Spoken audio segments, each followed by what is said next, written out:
Hello, everybody, and welcome back to another episode of Daffy's Roundtable. On this episode of Daffy's Roundtable, I'm joined by Alex from Moduterra, a creator known for pushing the boundaries of terrarium design. Alex takes a completely outside of the box approach. If the product he wants doesn't exist, he makes it himself. We dive into what high-tech tanks means, what intelligent automation is, and how he integrates technology into the art of terrascaping, like his invention, the evaporation unit.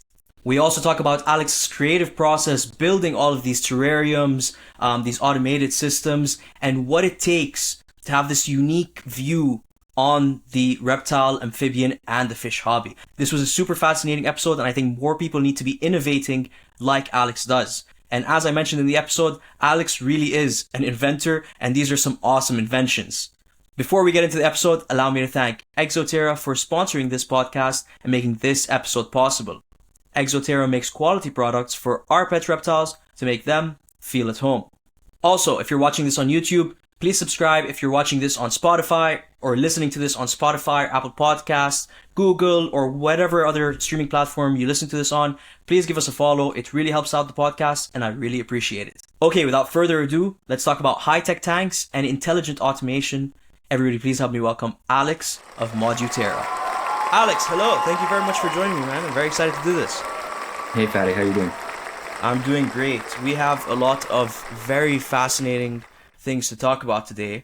But before we get into all the cool stuff you're doing, how did you get into the hobby? Where did you get your start in aquariums or terrariums or yeah? Tell me the Alex story.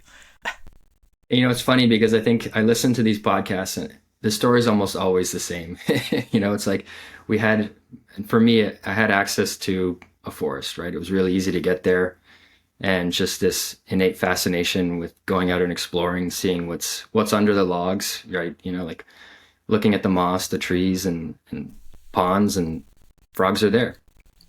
So they're always like just kind of right there and curious about them. And that's when I started building terrariums and trying to see if I could bring that closer to me and replicate nature as best as I can. You can never get it perfect. Mother Nature's, the best creator of these. So we just try. Yeah, no, absolutely. And did you get your start in aquariums or in terrariums? Probably terrariums. I've had both Okay. throughout my life, but started with terrariums. I think my first critter was a veiled chameleon. And Cool. Okay. started there. Yeah. Yeah. And what are you keeping now? I know you have dart frogs, I believe. Is there anything else you're keeping? Yeah, I've got Rhinotomea reticulata, Ufaga Pamilio Puntilorao. There's orange galactonus, so the bigger guys, and then black-eared mantellas, so similar to the Cool. golden mantellas.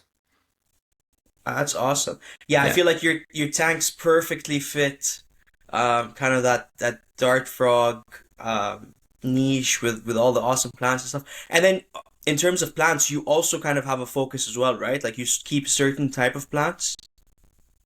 yeah, tons and tons of plants. It's scaled back over the years. I think we all kind of had plant craze during COVID. But yeah, so I keep it to whatever's in the tanks is what I keep. I don't have too many grow bins anymore, but a lot of tropical plants and orchids. Trying to figure out how to grow orchids well. Cool. Okay. And so I'm just kind of trying to set the stage here so we can get into all the cool stuff. But so I mean, not that this isn't cool stuff, but so is the orchids the reason you started to kind of, or what was the reason you started to experiment with all? So in your bio on Instagram, you call them high tech tanks. Maybe first of all, what is a high tech tank, and are the orchids or the higher end plants the reason you started to kind of experiment with that kind of stuff? Yeah, they definitely are fussy, and Yeah. they require requirements that you can't just give in your standard house. Like, Right. the temperature here sits in the low 20s, which is good for dart frogs. Like we can keep a fairly stable environment, but then especially in the summer when it gets a bit warmer, they'll die.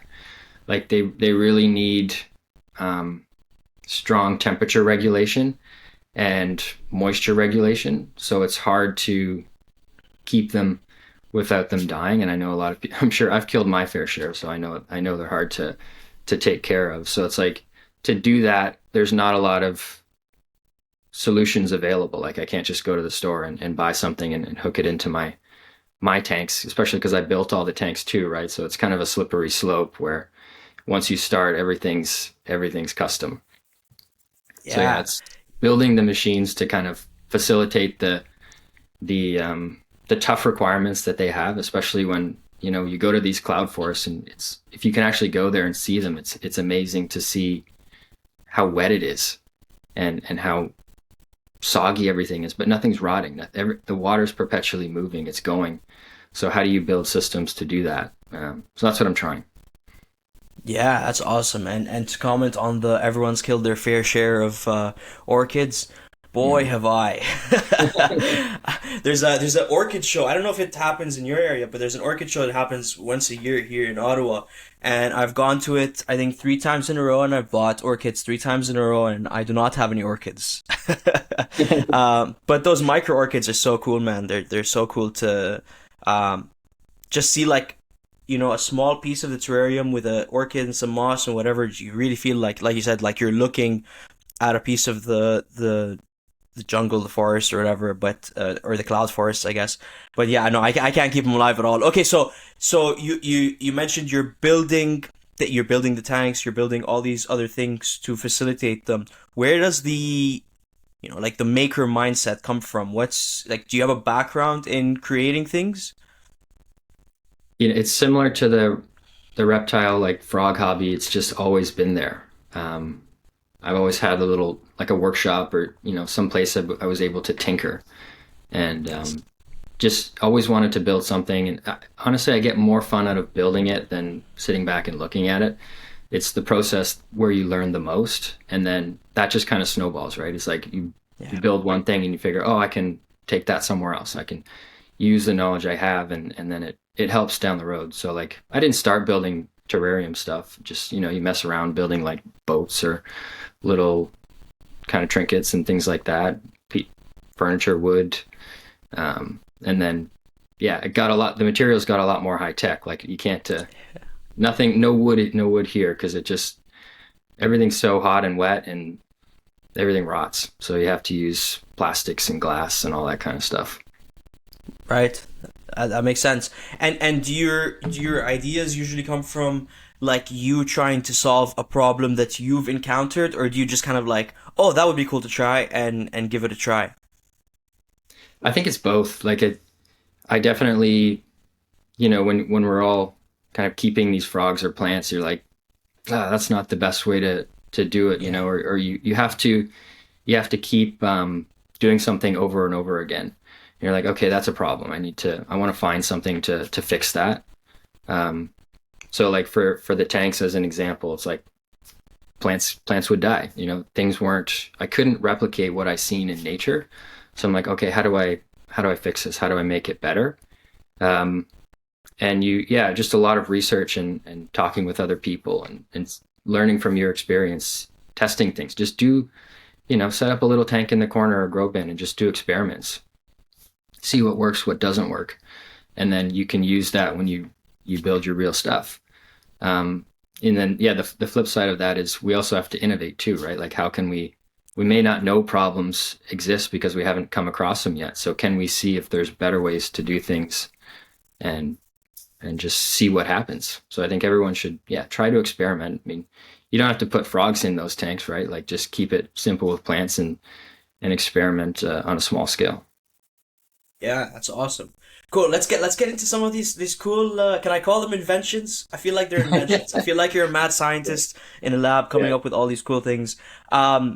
What was the first thing in the hobby? You mentioned you've always sort of been building stuff, but in the hobby, what was the first thing you tried to like tinker with or put together that was like successful? I mean, even now, it's hard to say like, yeah, that was a slam dunk or everything breaks. I'm perpetually Right. like fixing things. Like I built this one of these tanks and like within the first month, the door just fell off, and I'm like, just on you its got, own. yeah, and I had frogs in it that you got to keep the humidity high, and a lot of tape would did an emergency fix. Yeah, things are perpetually breaking and fixing it. So if I were to go way back, like it's trying to do the whole system. Um, I took a base tank and just started to play around with, the lights. Can we put the lights on a timer? Can we put the mister on a timer? And there wasn't a lot of like good solutions back then. Like now we've got, these plugs you can just plug in and put it on a timer. Right. Yeah. Same with the Mist King systems and stuff. Like that makes it way easier. But then I was like, oh, can I start putting fans in there? Can I start keeping air circulation going? Can I put that on a timer too? Can I make the lights fade on and off? Stuff like that, right? Because back then it's just on off. Can I make this atmosphere more real for the frogs or plants that I have?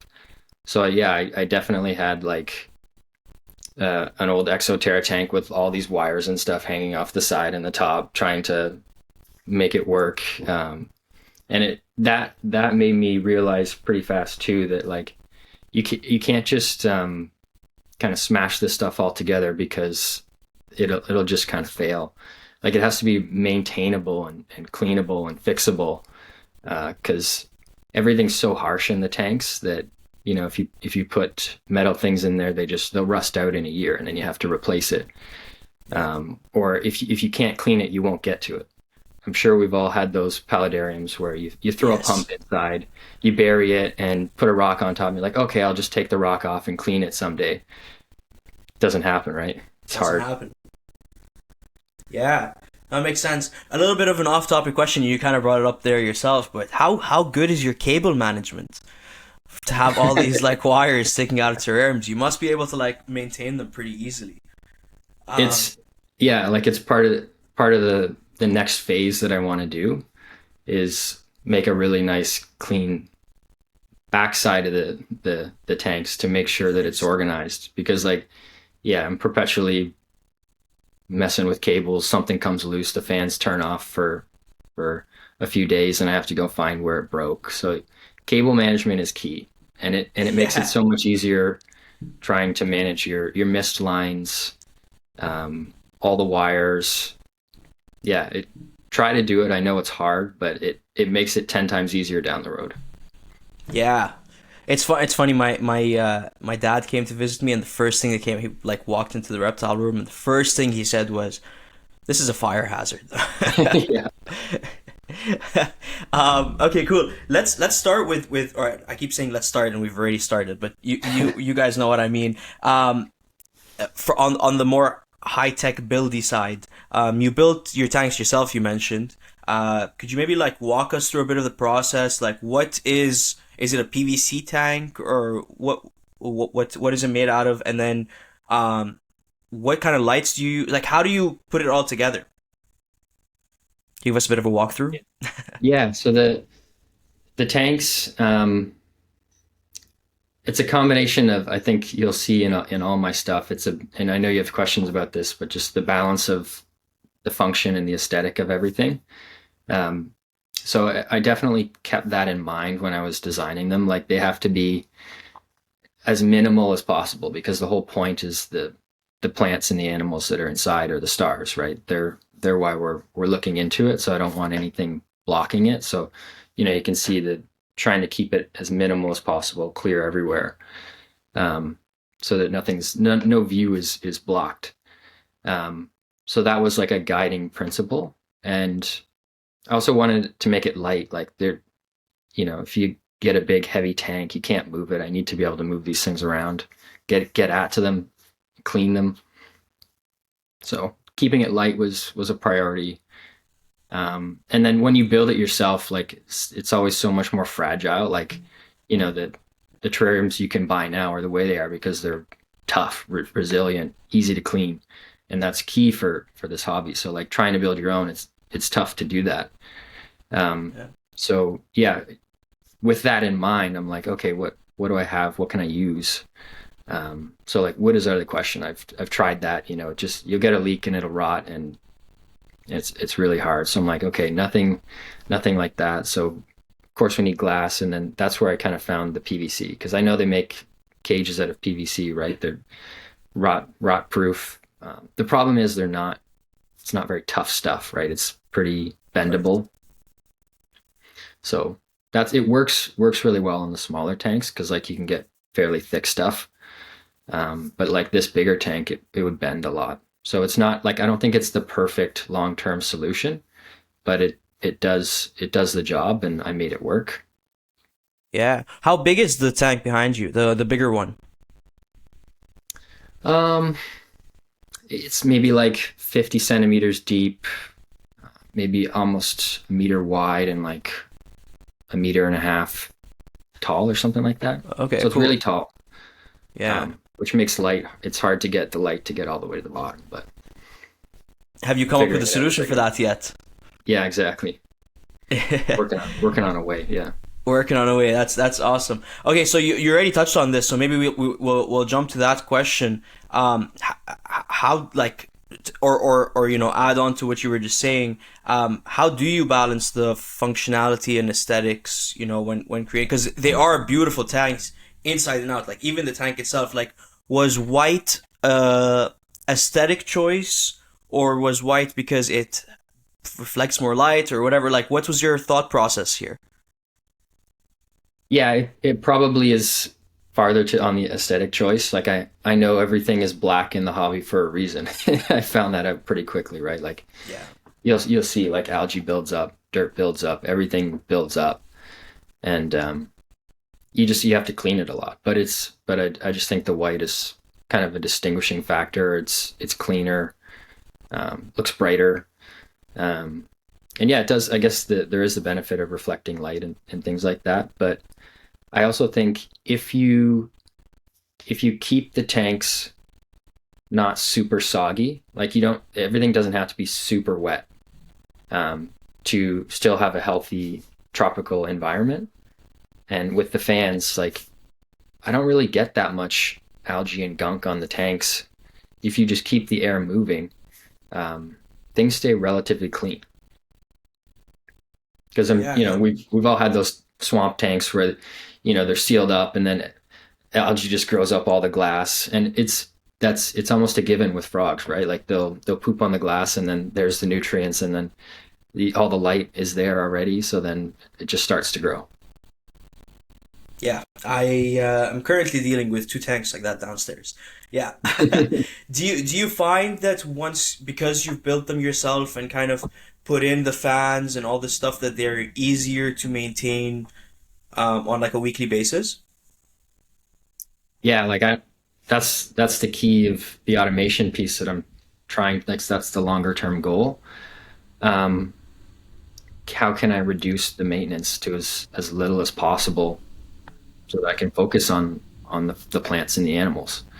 So I don't, because I think we all have a finite amount of time that we can put into this. We got family, work, all that kind of stuff.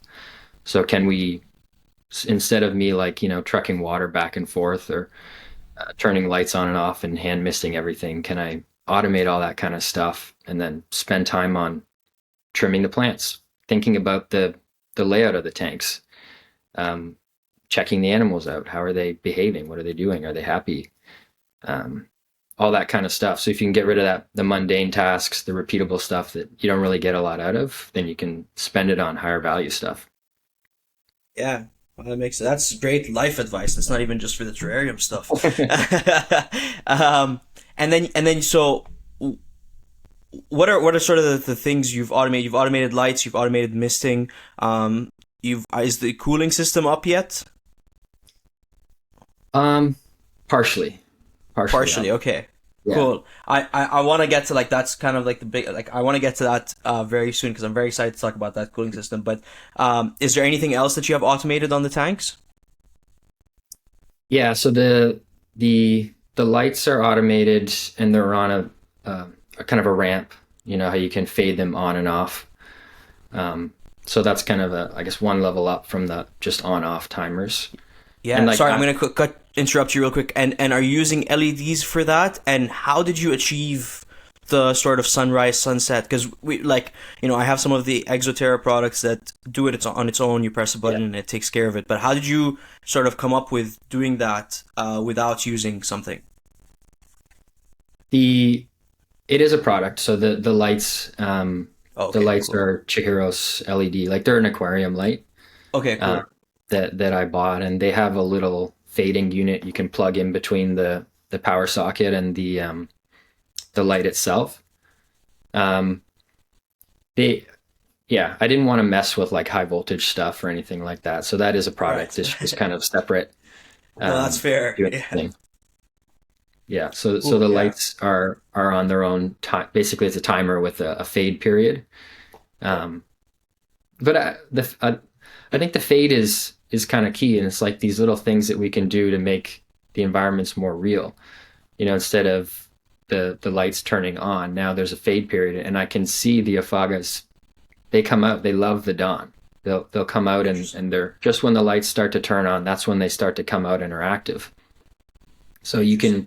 you can start to see how that changes the behavior of the animals. And same with my fish. Like I've got some small rasboras in an aquarium, and like when it's just about to turn off or like just coming on, that's when they're most active.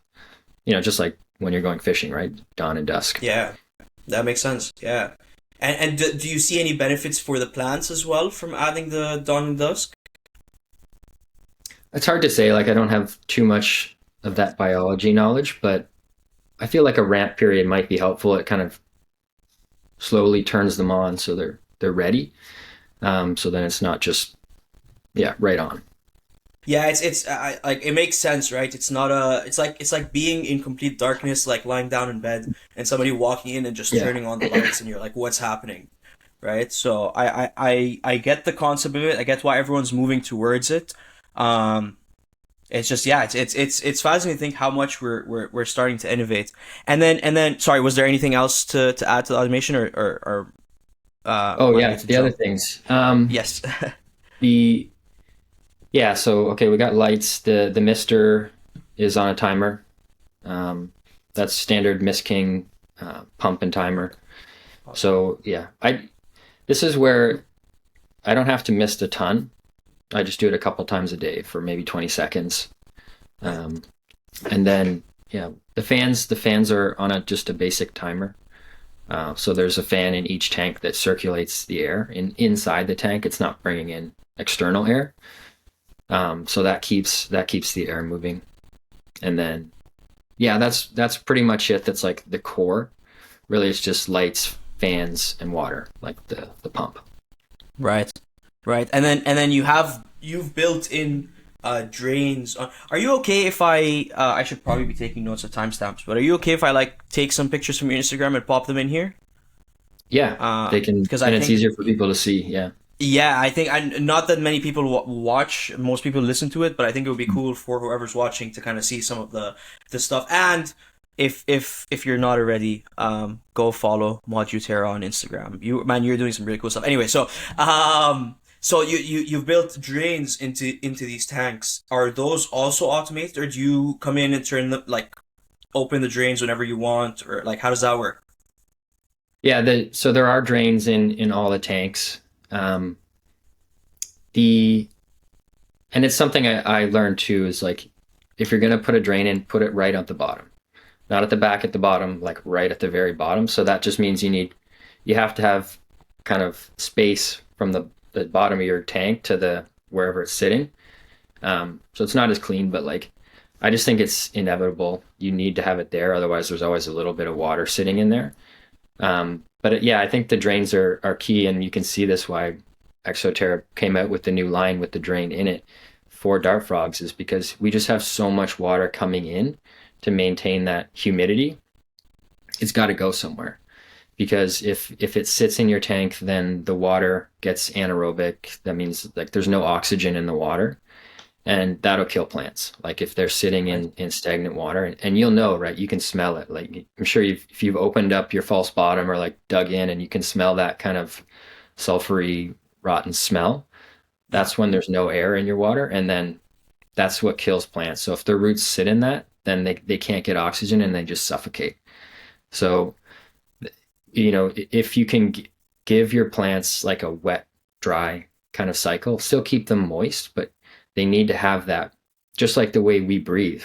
They need that kind of wet, dry cycle so that they can get moisture, but then also then get oxygen at the same time. So getting the water out is good. And the other thing to think about is you'll get you'll get a lot of buildup of nutrients in the bottoms of your tanks. So like if you have a false bottom and there's no drain, everything's going to build up, right? Like the frog poop is going to get pulled down by the water. You're going to have all this decaying leaves. Even the nutrients, the minerals in your water will start to build up. And then once that gets too high, it's like putting too much fertilizer in, and it'll start to kill your plants too. So if you can get it out, that'll just benefit everything. Yeah. It's funny that you mentioned having the drain on the bottom is very important, because I've done several paludarium builds where I'll actually like, I shouldn't say I, because I can't drill glass. Greg beneath the Canopy Exotics, thank you very much. Comes over and drills the glass for me, but I do put them on the back, on the bottom, and then I'll put like on the other side something that takes it to the bottom of the terrarium. I don't know if this makes sense visually, but you're right. It doesn't. There's always like a couple of millimeters of water that I can never get to, and it also just seems like it builds up faster than if you're completely draining it from the bottom. So that makes sense. And when the Exoterra did release the frogs and co line, it was a bottom drain as well. So that definitely makes sense. How much and we kind of touched on this already, but like maybe just to like reinforce it, how much of the design process is I need this to so that for the benefit of the plants and the animals, and how much of it is I want to do this to make it easier for me to maintain the tank and just make it easier to look at?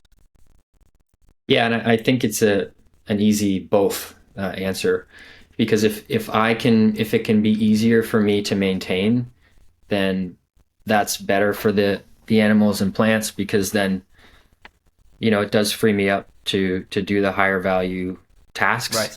and things like that, higher value care. And I think we're all human, right? Like and we all have crazy lives, and stuff goes on. So it's like giving them a stable environment from even just a simple timer, like, so then they know when things are going to go on and off, and they can plan their life just like they would in the wild.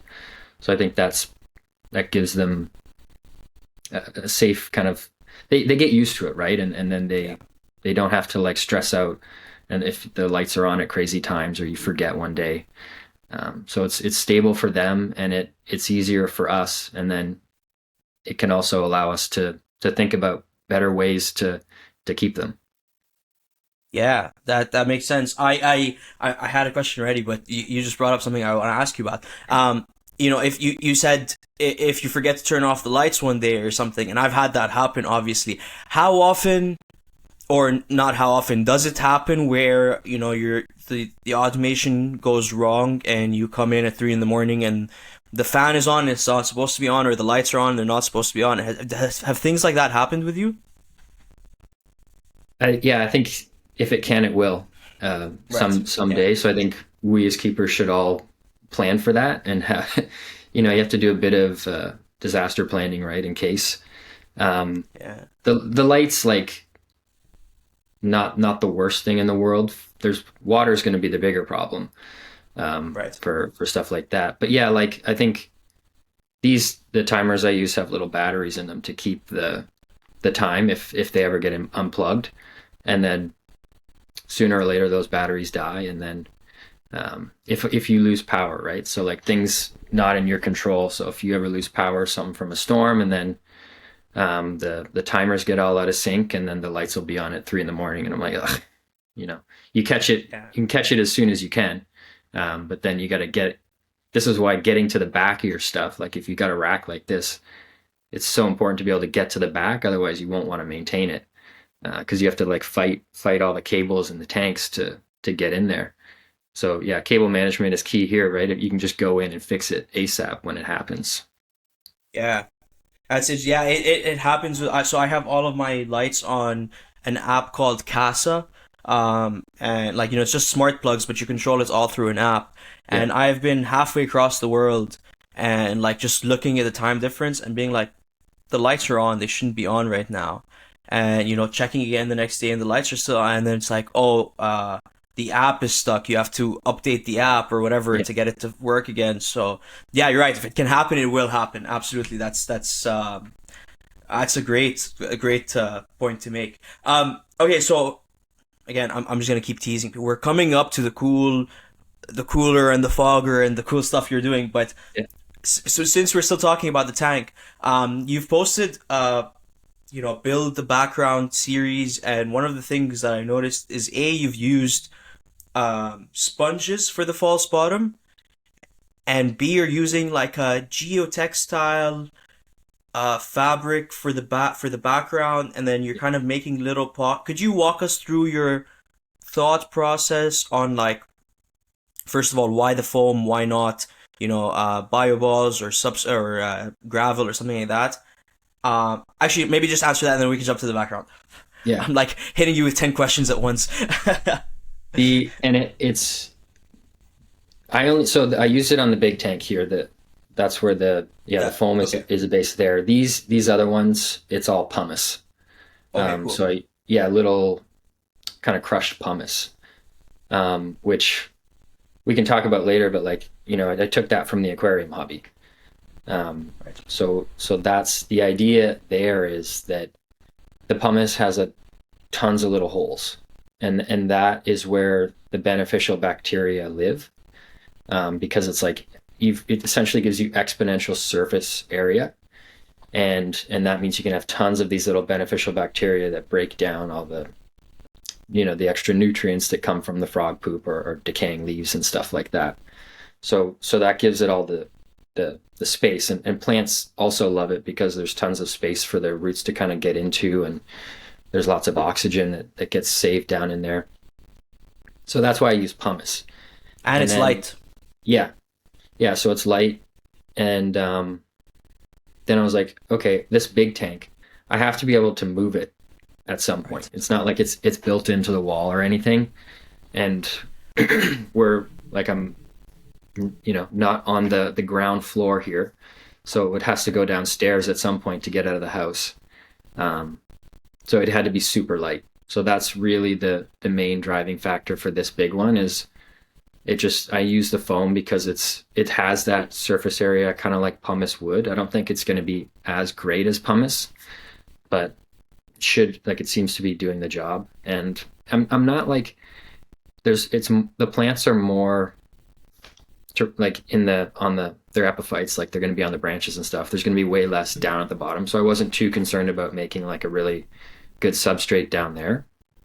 So that's kind of why the foam's there, and then all the branches are foam and PVC just to be light, because this is all real wood in these tanks, and Okay. once they get waterlogged, they're super heavy. Um, so yeah, trying to cut weight here, and the same with the background. It's a foam sheet with the geotextile felt. Again, just making it super light, and no real rocks, no real wood. It's all fake. Cool. Yeah, no, but it looks super real when you look at it. So like that's the fascinating part. I know I mentioned the geotextile fabric, but before that, really quickly, you said beneficial bacteria. In Yeah. the aquarium world, obviously, you need to keep your water cycled because it could harm the fish if it's not. Is that something you're thinking about in terrariums as well? Like, do you want to have the drainage layer almost like cycled? Is there a benefit to the terrarium for with doing that? I think if every frog keeper could keep an aquarium, I think they should, and just so that they can learn what how the aquariums work, because these are amphibians, and they're so closely tied to water that the water chemistry, everything about the water can affect their lives. And yeah, the ideally, if you can keep that water moving, just like an aquarium, that's why the drains come into place. You Right. mist it in, or I'm thinking of some people have drip walls at the back, right, to keep the back moist. All that water's got to go somewhere. So then if you can, it collects nutrients and poop as it goes down. So you got to get that out. Same way in an aquarium, everything, all that organic stuff, you got to run it through the filter with all the beneficial bacteria there. So it's like anywhere you can you shove in more surface area to add more bacteria to break down all that stuff to make, because what it does is it also makes the environment more stable. Right. And it Right. stops crazy fluctuations. Like if you got it stacked with good guys in your army, right? It just makes it Yeah. so much more stable if things do start to creep up. Yeah, it'll be better in the long run. Yeah, and by stable you mean sort of like keeps the pH balance, doesn't spike too acidic or something like that, right?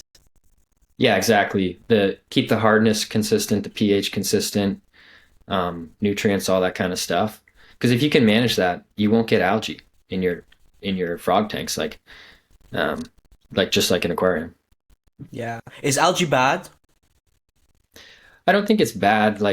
We see it in, if you go swim in a pond here, there's algae everywhere.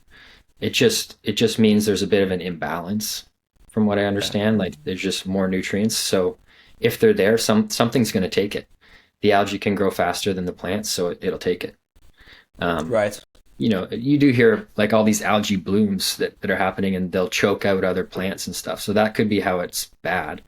Like in our freshwater lakes, there's more fertilizer and stuff getting in the lakes, and then the algae blooms happen and then they choke out the plants, or they take the plant nutrients. So it could outcompete them. But in the scale that we're dealing with, it's fine. It's not going to hurt anything. Right. That makes sense. That makes sense. Um uh I have so many like thoughts bouncing in my head from this. This is a fascinating conversation. Do you so just quickly touching on the dart frog keepers should keep aquariums. I 100% agree with this. I think it's very important.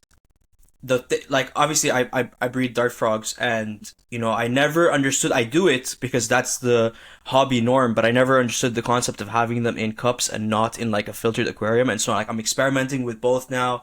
um Even the tadpoles seem to benefit from having filtered water and clean water. They grow faster, they grow more robust. The froglets seem to handle the coming out of the water phase better. Do you breed dart frogs? I don't have any right now, but I have in the past. And Yeah. yeah, and is that something you kind of were thinking of as well? Did you have them in like the tadpoles and deli cups, or did you try to set them up with flowing water? It was a few years ago, and I had never experimented too much with the aquariums at that point. So yeah, they were in Okay. cups. They did just Yeah. fine, but I totally agree that if we keep kind of challenging the norm, we can figure out better ways to make more robust froglets, and the water chemistry is where you really start to learn, and it really benefits frog keepers. And just the way if you can understand how the ecosystems build themselves, like for the aquariums, you start with a fresh tank.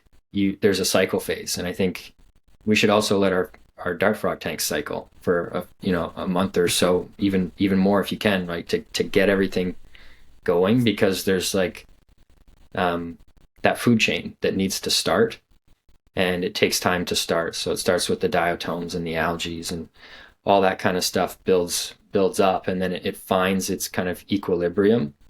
And the same thing can happen in these tanks. So you just got to give them time and let them cycle and figure out where their balance is. Yeah. Yeah. Are you using cleanup crews and all that in there as well? Yep, isopods, springtails, they're all kind of in here. Um, I do find they tend to like Get eaten. yeah, yeah. So if you but that's another good thing about having the bioactive setups is there's more stability there. So if you're low on fruit flies, there's always a bit of these guys running around in the tanks and they get eaten, and they've got tons of calcium and stuff in those isopods and stuff. So put them in your tanks, and you'll be set. And they break down the material, of course, right? And Yeah. they that then turns into plant fertilizer. So it's building ecosystem. And it's just like in the aquariums where you have different fish or shrimps doing their jobs, right? In the ecosystem, you've got your algae eaters, your shrimps to keep to eat the biofilms and stuff, and the decaying plants. Same thing with isopods are basically land shrimps, right? They just go around Yeah. and eat all that decaying stuff. And yeah, I think springtails can help with the mold and things like that. It keeps it in check. I know a lot of people have trouble with mold, so you can try the springtails, and I think they're not going to fix everything. I think air circulation is a bigger thing there, just keeping the air moving. But yeah, everything will help. Cool. Yeah, cool. Um, Dude, I'm like thinking of the frogs and the air circulation and the There's a fact lot of I places don't you can even know go. where to go next. Yeah. So to touch quickly on the just go back to the tadpole water quality. I think even there you need some kind of balance because I've heard like some dart frog keepers say, if it's too I don't know if the TDS is too high or something, then they start getting SLS, or if it's too low or whatever, then yeah,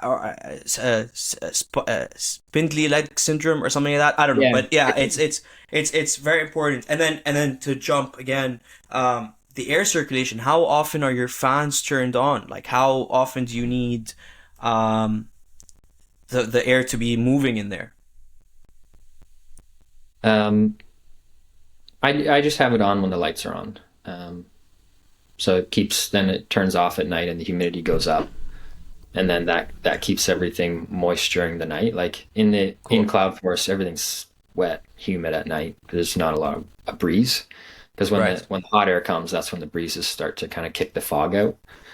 But yeah, just all day.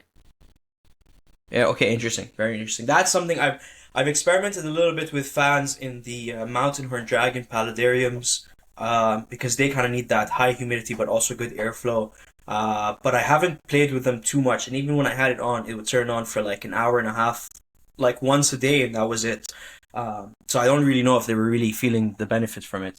But anyway, okay. So I kind of like took us on a bit of a tangent there. So jumping back to the build, the geotextile fabric. Why did you use that? And then why did you make the almost little like pockets out of it? Like I don't know what you would call them. Like plant. They're not plant holders, are they? Pretty much, like, kind of. The whole idea was like if you've ever been in a building or an airport where you see those big green walls, Yes. Yes. um, like same fabric. That's where the idea came from. I just scaled it down. They just used that uh, felt fabric, and they have all the pockets, and then in the pockets would go the plants. So their little root balls kind of stay in that pocket, and then they drip water down that whole felt wall. Um, Basically, it's like a hydroponic system. Uh, Right. so so yeah, you can do the same thing. I'm trying to do the same thing here. Um, and I guess the reason why, I honestly, I think this whole solution might have been a bit over engineered. Like it was a ton of work, and I don't know if I'd do it exactly the same way. But it's hard to get like the epiwebs and the hygrolens here, and to make them work. So I'm like, okay, what's a cheaper way to do it? Right. So that's kind of where this idea came from. Um, so yeah, each of the I just ran strips across and then put sphagnum moss in the pockets. And the idea there is it because I had done these tanks also have felt backgrounds. Um, Right. I just put the sheet right over it and like tightly wrapped it, so it was just a straight wall, but nothing would stick because it's just that. And it's hard to stick pins. Like I didn't want to use metal pins because I know they just rust right out. Um, and I tried wooden skewers, but it's hard to get them to pierce through. So there was just no, and even over time the wood rots way even faster. So like some of these I tried to like skewer everything in and like plant it, but over time it just falls. And I think the felt's too tight for roots to get into it, so it's not like they can really hold themselves up. So the pockets are just kind of like there to hold the plants in. keep it a little more moist because then the moss can hold a bit more moisture. Yeah, and sorry, did you say I might have missed that? Did you say you do have a drip wall in there, or you don't? It's set up, but it's not on. Okay. I've got the holes cut. I've got the tube, but nothing's running. Um, I think this big one, like I will get it going because it's hard for the misters to get some of the lower spots. The water Right. just gets blocked by a branch or something, so that some parts dry out. Right. That makes sense. And then when they dry out, do you have to go in by hand and give them a spray? Yeah, so I've got a hand mister, and that like I think even these tanks, like every tank, I still will hit with the hand mister because there's going to be hard to reach spots and stuff. So you kind of have Right. to do some of that maintenance work, but automated misters will fix a lot of that. Right. In those drip wall systems, the water is being reused, right? So like it'll drip and then collect somewhere and then be shot back up with a pump, right? Depends on how you want to do it. Right, like right now, and I don't know if I answered this question about the drains, but the drains are always on. The water just always will get out. Okay, cool. Okay, so it's not like Yeah. you have to turn it on. Okay, cool. Yeah. Yeah, there's valves there in case I need to like take the tank out. So and if there's water in the, if you ever have a bit of water in it, you just shut the thing off so it doesn't drain out the back when you tip it by accident or something. So there are valves, but yeah, everything's always open and then it goes right in. There's different ways you could do it. Because I've been thinking about it, but I haven't done it. You could just get rid of that water because like it could be super high nutrient, full of gunk, but that could also be fertilizer for the plants. Like so, you Right. could definitely reuse that.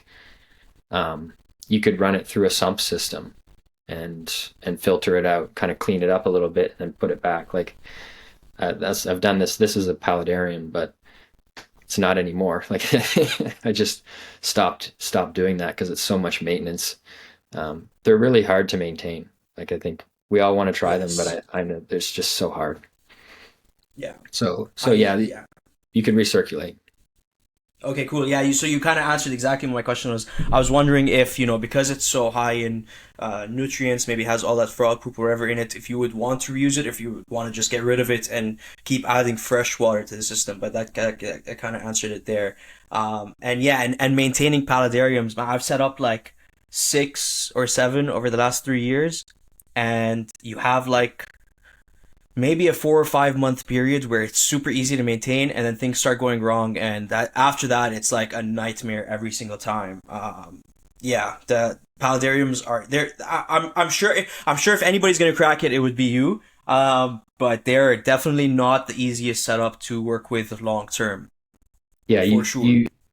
if I were to, I'm working on it. Like I've got ideas, definitely, but Yeah, I think the only way is get the pump out of it. Like everything has to be external, but then your setup costs, your maintenance are so much more expensive and hard to deal with. But if you do that, if you get it out, then it's just so much easier to maintain. And you yeah, need good filters. You need big filters because it's we've got so much more organic material coming from these. Like, and you can like it's one thing to deal with aquariums and stuff, but I feel like there's almost more organic material coming out of a terrarium than an aquarium. And yeah, you have to account for all that. yeah. Okay, one more question, and then we will jump into the fog and cooling system. Yeah. Do you use RO water? Yeah. So I use RO water, but I do reconstitute it a little bit. So like just put in a little bit of nutrient or minerals. Um, so you can get it up just a little bit, like maybe 20 parts per million. Because that, like you kind of touched on it, like if you get pure RO, I think that what will lead to spindly leg syndrome. Right. Okay. Right. If it's sitting in a bromeliad. Um, so you just kind of up it a little bit. Like this is where we can't replicate nature perfectly, right? Because normally the rainwater would be totally free of nutrients, but it runs down trees, it runs down moss, dirt, and all that kind of stuff, and then it gets to the brom. So you just kind of have to reproduce that way of nature, and there has to be a little bit. And even if you for all the plants and orchids, I still think there has to be a little bit. And it also affects the pH of the water because like RO would be really acidic. So if you can Right. just bump it back up a little bit, I think that helps. Yeah, fascinating. It would be cool to have somebody go out there and just test water in those bromeliad cups, and test water in like a little puddle on the ground and kind of see where it sits at in terms of like mineral content, pH, all that kind of stuff. It would be very, and maybe somebody's done it and I haven't seen it, but it would be very cool to kind of read those results. Okay, cool. Let's get into some more of the high tech stuff.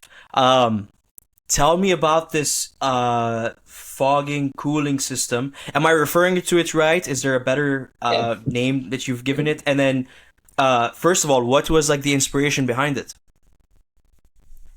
Yeah, it's a bit of both, and yeah, like I think it's more of an experiment at this point. I don't think it's like the be all end all solution, but I just want to see what I can do.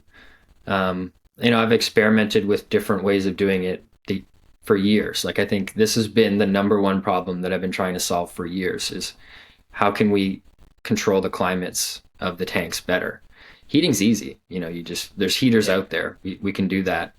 Um, but like I don't want my house to be at 15 degrees and I don't want to have to pay for an AC unit to run perpetually in the winter to keep some of these tanks cooler. And I think this is getting obviously into fringe use cases of tanks and stuff like that. Like most people with most frogs, you'll be just fine. Like you don't have to do this, but it's primarily driven from the orchids.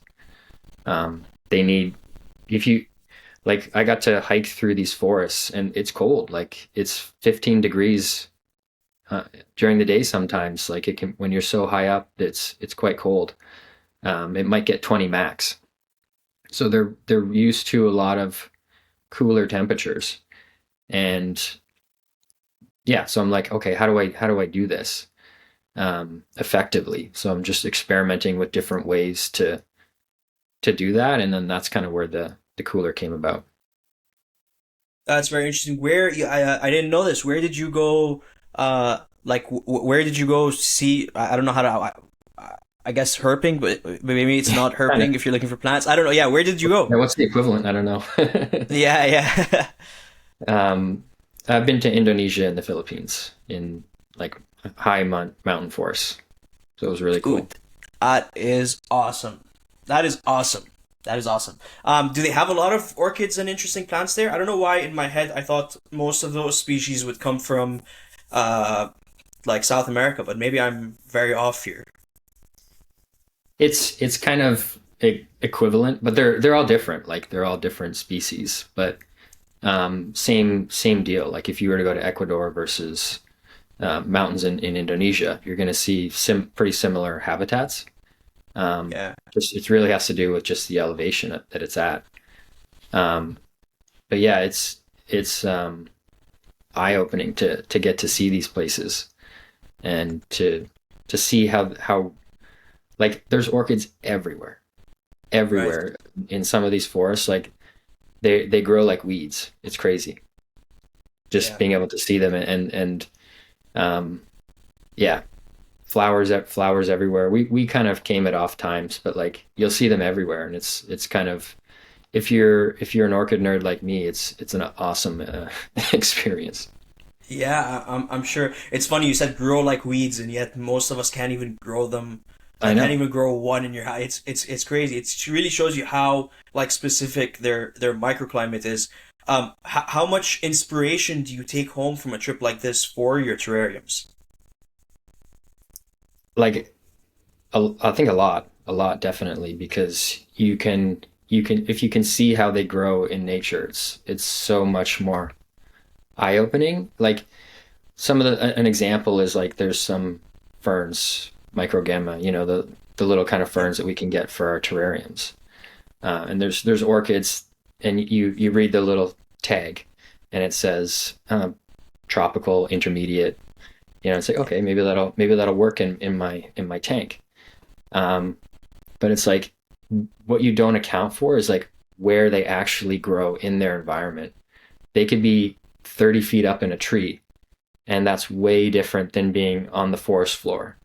Just the sheer amount of wind and air that they'll get way up in a tree versus if you're in like a swamp at the bottom. They're like it's the same latitude and longitude, but way different environments. So we don't get all that information. You have to go and really search the internet and try to find that stuff or go see it if you can, because that'll make all the difference. Like if you're trying to grow these little ferns down at the bottom, they're just going to rot. Right. All the orchids are just going to rot because they want to be up high. They want to get tons of wind.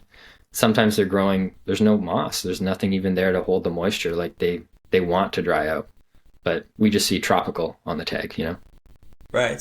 Right. Does your fans do your fans blow air into the terrarium or pull air out of the terrarium? It just circulates it internally. So Internally, okay. yeah, so it just pulls it from the tank and sends it back into the tank.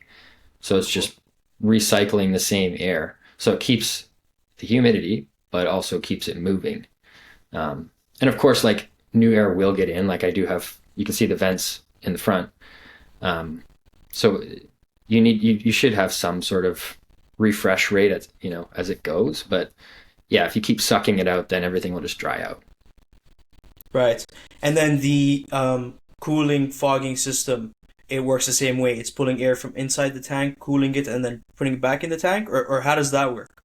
It is different, and it's something I'm like kind of figuring out what is the best way to do it because yeah, it needs basically it's an evaporative cooler. So you Okay. can, if people are curious, they can go on YouTube and kind of see how it all works. But essentially, you take the outside air and then you shove it through a wet pad, and then when the water when the dry air comes in contact with the wet water, it then takes on that moisture. So the humidity goes up, and then that water is evaporating, and then when it does that, it also cools the water. So that's like the byproduct of that reaction is the temperature goes down. So like just by shoving warm, dry air in, it comes cool and wet out the other side, which is kind of perfect for like orchids and stuff, right? Because they want cool and wet. Um, the catch is um, it's all dependent on the humidity of the outside air. So like if the outside air is already fully saturated with water, then nothing's going to cool, nothing's going to happen because it can't take on any more water. Um, which then you don't get any cooling. So it's kind of useless. So it's not a perfect solution. If you're in a humid climate, it probably wouldn't work. But if you're in the desert, well, there's your there's your solution. So yeah, you Yeah. kind of have to balance it. Yeah, so I guess you can't really pull air from inside the tank because that's going to be more humid than Yeah, your external air in your house. exactly. So there are like I'm thinking, well, what are other ways that I could try to get that to happen? But um, because right now it blasts air in and then it goes out, which I don't know, that's not super efficient because it's just kind of pushing it in and then it's coming out, but it's running through everything, like it's going through the tank, it's kind of cooling the tank, and you will see the temperature drop.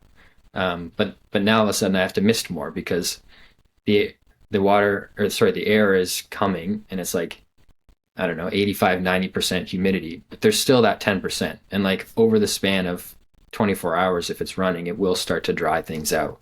So it's like then you got to mist more.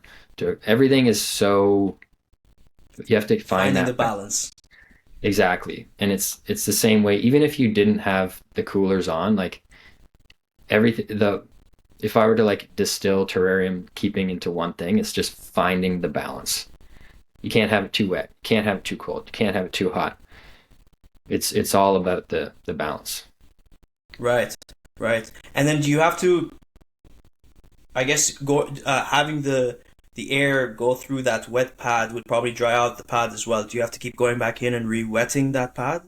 So it has to have a pump that just perpetually recirculates water on the pad. Okay, And right. then the pad's always wet, but then that water's going to evaporate, right? So then the water is now going to slowly get lower and lower and lower. Um, so yeah, then you need a system to keep the water going into it, which then it gets harder and harder, right? So it's like now I need a tank, which with a float valve or something to keep that going, and then you have to deal with all that extra stuff and timing it, and now I'm playing with the electronics on it, trying to figure out, can I like change the intensity? I might not want it blasting the tank all the time, right? So it's like, can you kind of now adjust it and stuff like that? And how do I get the automatic water in? So like, that's why I said it's partially working, because like right now, like it's in there. I built the duct, it's connected.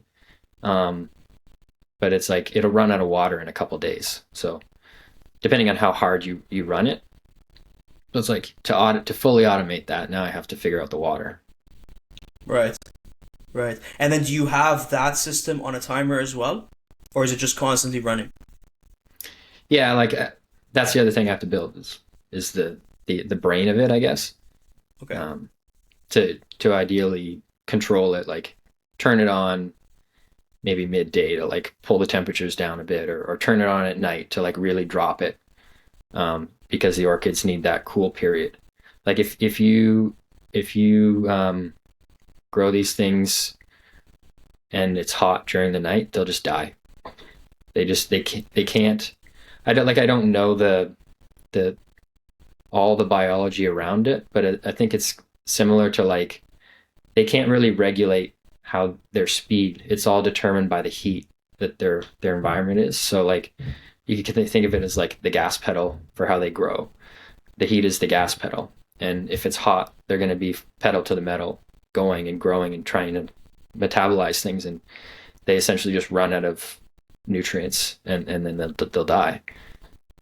So they need that on off, like they need that to let up on the gas to let them rest and build their energy stores, like their fat, and then they can use that to flower and stuff like that. So if the heat's always high, they just run to exhaustion.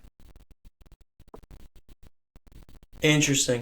Once you have this figured out, I bet chameleon people would really benefit from this. The chameleons like it cooler. I believe they need a nighttime drop. Yeah. Like it has to go significantly colder during the night, or certain species. I've never kept chameleons, but certain species chameleon I think benefit from the nighttime drop and don't tend to do too well if they're not getting that nighttime drop. This is so Yeah. fascinating. How did you build the vent? Okay, so sorry, hold on. So it goes in, it goes through the wet pad, and then it's going to go. Is there another fan pushing it into the vent? Same fan. Same fan. Same So it fan just, pushes it into the vent. yeah. It's an old 10-gallon. So if people kind of listening, they can envision it. It's a 10-gallon aquarium. I'm sure all of us have, one of these kind of sitting around, right? That you don't Yeah. use anymore. So I Or just, 15, yeah.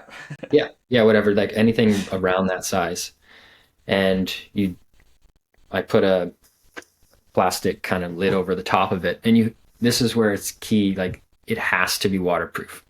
You have to seal this thing as much as you can, because the pressure of the water, or sorry, the pressure of the air, especially with all the humidity, it'll try and get out at any crack it can. And then over time, little water droplets start to form, because it's pulling the water with it in the really humid air. And then that'll start to drip, and then you've got, water where you don't want it.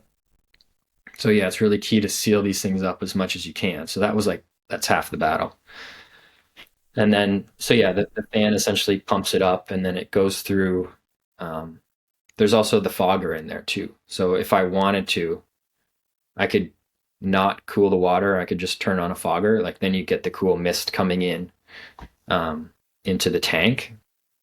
But yeah, I don't think you shouldn't have to run both, because they do similar things, right? Like the mist coming in will cool the plants via evaporation. The same way it works in nature. Like, if you see the fog in these cloud forests, all these little water droplets go on the leaves, and then they evaporate, and then that cools the leaves. So like, that's why these places are also so cold, is because there's just water perpetually evaporating, and that cools everything. So you're kind So of you, sorry, go ahead. replicating. Yeah, you're just replicating nature, like with the evaporative cooling. Cool. So you could call it like an evaporation system or something. Pretty much. That's yeah, the water evaporates and it cools. Um, and then so yeah, the fogger actually heats up the mist the water that it sits in. Just because it's like, those little ultrasonic foggers, they're moving so fast that Right. that's how it breaks up the water droplets and makes the mist. But a byproduct is it actually heats the water, which I only found out as I was building this. Right. So if you run both at the same time, it'll kind of almost contradict each other. So yeah, I just kind of do one or the other. But I thought I don't want a separate tank. I might as well just put it all in one. And one, yeah, that's super easy. Do you know by how much it's increasing the temperature of the water? Mm, it's enough, like maybe a couple degrees. Like Okay. it'll above ambient temperatures. So Right. yeah, like it'll heat it up a little bit. It doesn't. The air still is pretty cold, but like the water it sits in will get kind of warm. So that was kind of a finding that I had. So it's like if you keep these in water systems, it will kind of warm it up a bit. Yeah, interesting. Very interesting. And then, okay, so the vent, are any of these parts 3D printed, by the way? Or are they all just built separately? And what are you using for the vent? They're both like it's. I just wanted to make it as cheap and fast to build as possible. So I took um, PVC sheets, similar stuff to like what the back of the tank is built out of, but thinner, like much smaller, so it's easier to deal with. And like that's the flat, big sections of the vent, and then any joints or curves, like I didn't want to have to like hand cut those things and glue them, so I Yes. just 3D printed pieces and like stuck them in the rectangles that I built for the main vents, um, and then tried to make it.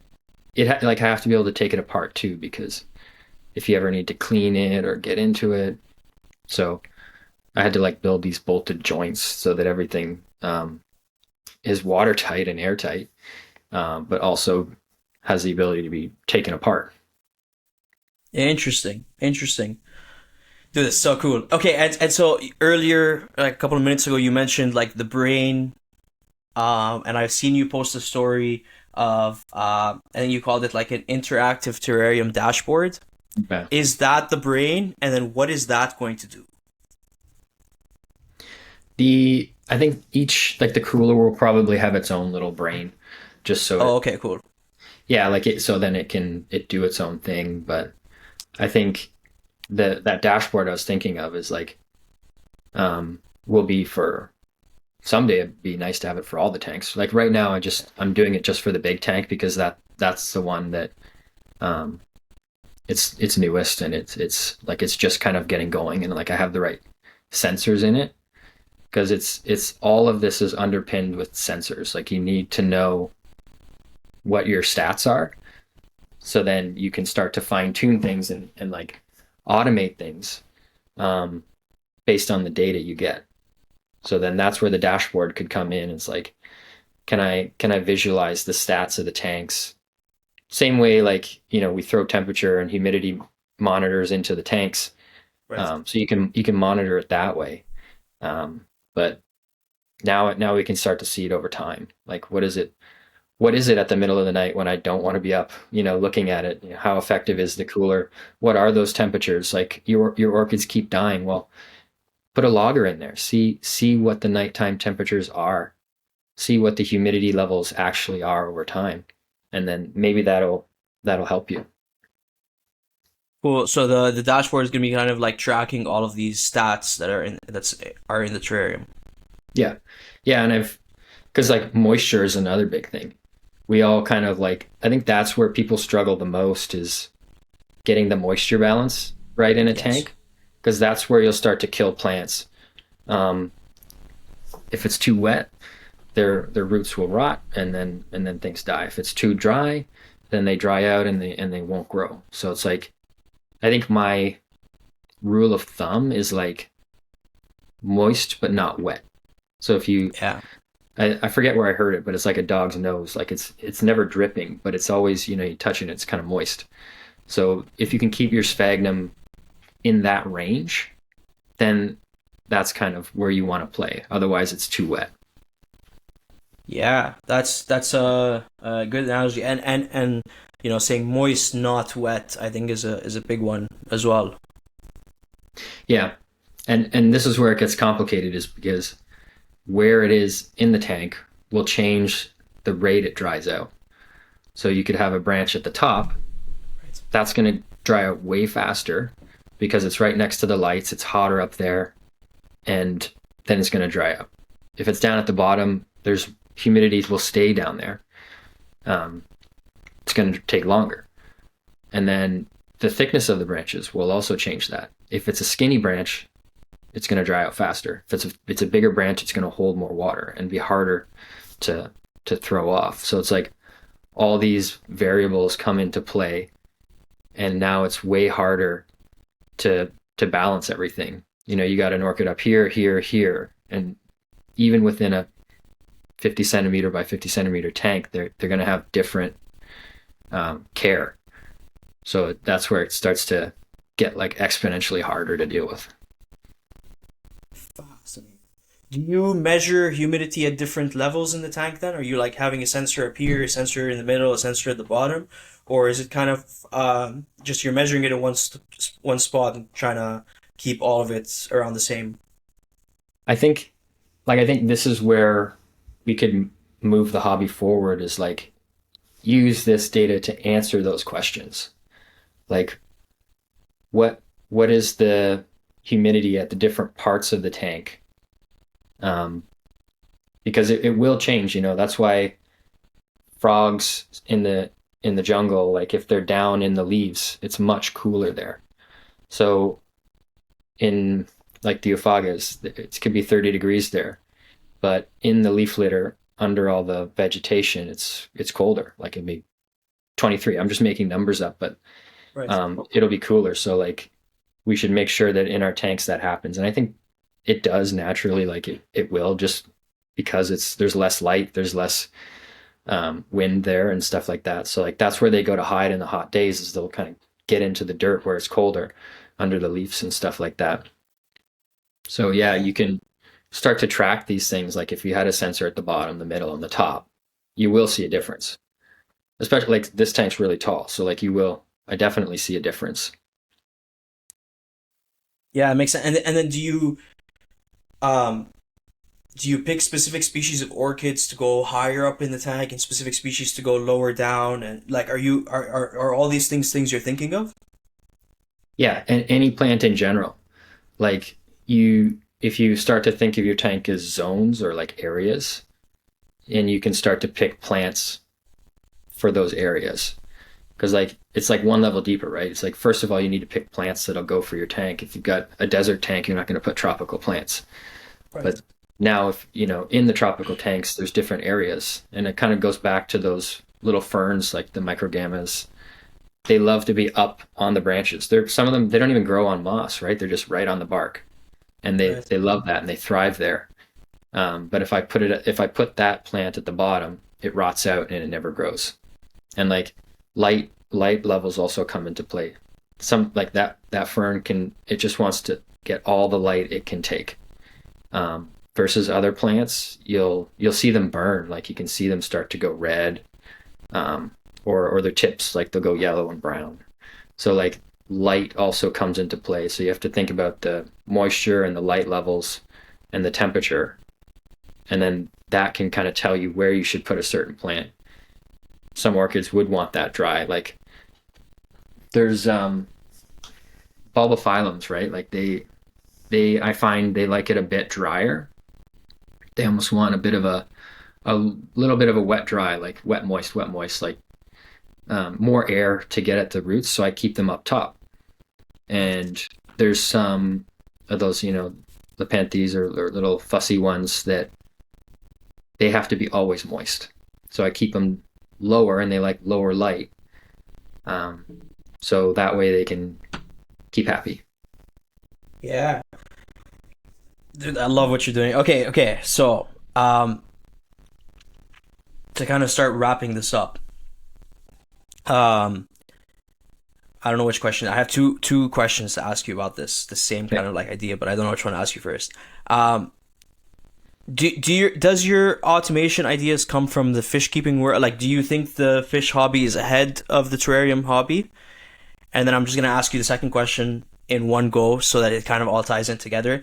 Um, do you also think that technology and automation are the future of the reptile slash terrarium hobby? I think the for the fish keeping one, um, I think it's yes and no. Like there's areas where I think it's far more advanced in the detail, like the details you can get into. Like there's a lot more um, products readily available around the chemistry of the water and all that kind of stuff. But I think it also has that have that because of the water and the nuances of the water. Right. Um, but yeah, it's tough because on the flip side, um, I think we can get way more terrarium plants. Like we've got so much more variety. There's so Right. much more things you can get. So like I think the plants we've got a wider range of stuff. I guess it's I don't know. I'm sure it's something to do with laws and things like that around aquatic plants and stuff like that. But it allows us to get a bigger spectrum of plants, which is nice in the terrarium hobby. But I definitely think, like we touched on it, if we in the terrarium space can learn from the aquariums, um, you can it helps. Like you can see the chains in the systems um, build over time. So it's like they've already thought about that, and it's all like built into the. You go on YouTube and you start watching the tutorials. It's like it's all about the um, the setting up of the system and getting it to cycle, and like just that way of thinking. I think if we take that to the terrarium space, it'll help us. Um, for sure. So like, yeah, the way they think about it, the way they set it up, and the I kind of like the aesthetics that they're going to, right? That you've got the nice clean rimless tanks and things like that. So I think that inspired what I'm doing here for Right. sure. Um, and then yeah, it also the ways of thinking, but reptiles are different, right? So I think you also have to account for that, which I haven't got too much into. I'm more on the frog space. I've had chameleons and geckos and things like that. I've had electric blue day geckos and stuff, and all the Cool. little Yeah. little things. Um, so yeah, like we have to account for things like UVB and all the nutrients and dusting and the food is different. So yeah, not a clean answer, but I think No, we it's can perfect. get ideas Yeah. from both sides. Yeah, I mean, the aquarium hobby is also much, much older, right? I think people have been keeping fish a lot longer than they've been keeping reptiles, so they've had the time to kind of, play with all these systems and figure it out. Like they have their auto top offs and auto water changes, and in salt water they have their auto dosing systems and just all that stuff, which I think would be interesting, further down the line to see like an auto dosing system for a terrarium that's in the right, fertilizers when you need them, all that kind of stuff. So yeah, super interesting stuff. Um, to wrap it up, this is a personal favor I need to ask you. In the aquarium hobby, they have auto feeders. If you Yeah. can figure out how to create an auto fruit fly feeder for dart frogs, I think you are changing the entire game. I think that needs to be your next focus. I think we need to find a way to have fruit flies in a little cup that just, a bunch get dumped in daily. But I don't know how you would keep them alive in that cup. Yeah. So And I think it's a cool idea. Yeah. it's funny you mentioned that because it's definitely crossed my mind.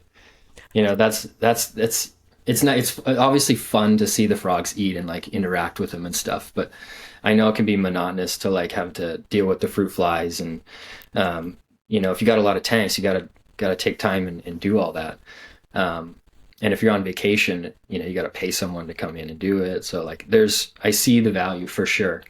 But yeah, you're right. It's dealing with the all the living fruit flies and how you kind of keep that cycle going, and then how do you get the calcium powder on them and stuff like that too. So all the nutrients and stuff. So there's a lot a lot of moving parts into that. So that'll be the definitely the big challenge.